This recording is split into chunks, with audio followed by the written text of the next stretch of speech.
Sesaat lagi, Metro Siang bersama Anggi Hasibuan.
Direktorat Reserse Kriminal Umum Polda Metro Jaya mengungkapkan fakta baru terkait keterlibatan pegawai Komdiji yang melindungi situs judi online. Kapolda Metro Jaya Irjen Pol Karyoto menyebutkan dari 10 orang Komdiji yang ditetapkan sebagai tersangka, 9 diantaranya merupakan pegawai Komdiji berperan mencari situs judi online dan melakukan pemblokiran. Sementara 1 orang lainnya adalah staf ahli Komdiji berinisial AK atau Adi Kismanto yang berperan memfilter dan memverifikasi situs judi online agar tidak terblokir. Di Reskrimum Polda Metro Jaya Kombespol Wira Satya Triputra menyebut nilai uang yang diminta sebesar 24 juta rupiah per situs judi online agar tidak diblokir.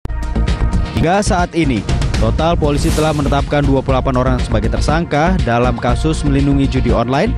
24 orang diantaranya sudah ditangkap, sementara 4 orang lainnya DPO.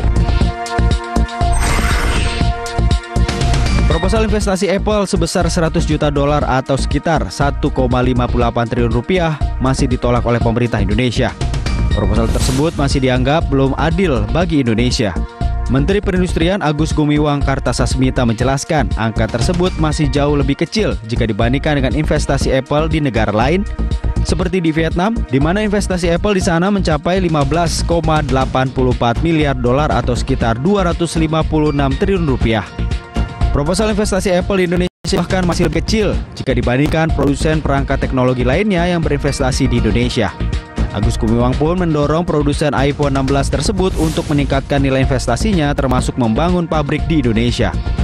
Saat ini, Apple menggunakan skema investasi inovasi yang dapat dikonversi ke nilai TKDN tertentu yang mewajibkan Apple menyetorkan proposal investasi setiap 3 tahun.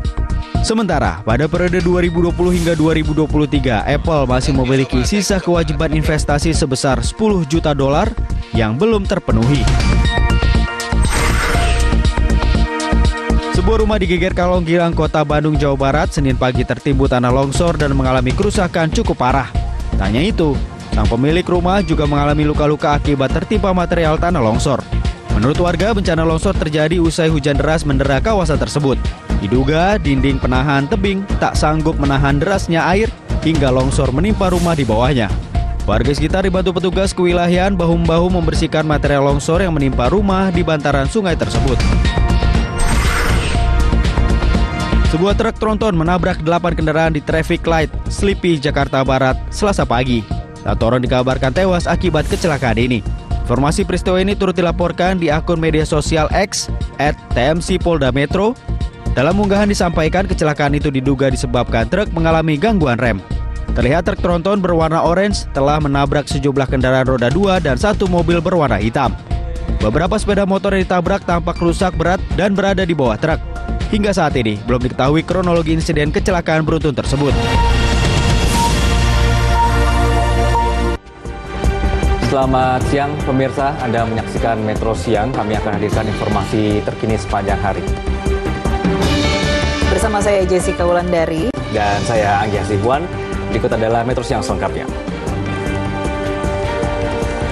Pemirsa, seorang warga Kabupaten Bengkulu Utara tertimbun longsor saat sedang memancing di tepi pantai. Setelah dilakukan pencarian selama 4 hari, korban ditemukan di dasar karang dalam kondisi meninggal dunia.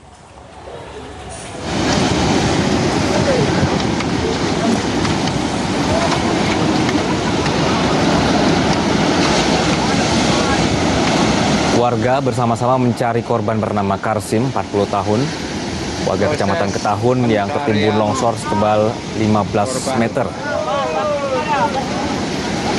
Korban akhirnya berhasil ditemukan tim gabungan dari BPBD Bengkulu Utara, Basarnas Bengkulu, Damkar, dan TNI Polri setelah dilakukan pencarian selama 4 hari. Dengan peralatan seadanya, petugas gabungan berjibaku mencari korban dan mengevakuasi material longsor secara manual. Kejadian bermula saat korban bersama dua rekannya ingin memancing di pantai sekitar lokasi.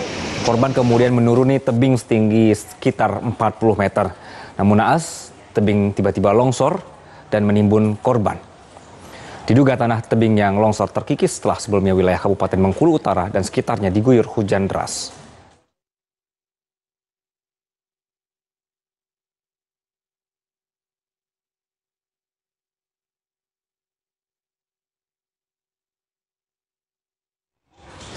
Pemirsa, ratusan warga yang terdampak banjir di Kota Pekalongan, Jawa Tengah bergotong royong memperbaiki tanggul Sungai Meduri yang jebol. Warga dengan peralatan sederhana menambal celah tanggul menggunakan pancang bambu. Meski dikerjakan dengan kondisi darurat, luapan air pasang dari laut bisa dibendung. Celah lubang sepanjang 13 meter dan lebar kurang dari 2 meter ini pun berhasil ditutup. Sementara proses evakuasi warga yang terdampak banjir akibat tanggul jebol ini masih terus dilakukan. Data terakhir ada sebanyak 671 jiwa yang mengungsi. Warga dipindahkan ke 3 lokasi yang disiapkan seperti di ex kantor Kelurahan Kramat Sari, ex Kelurahan Kraton, dan TPQ. BPBD memprediksi air pasang tinggi yang menjadi penyebab tanggul jebol masih akan terjadi.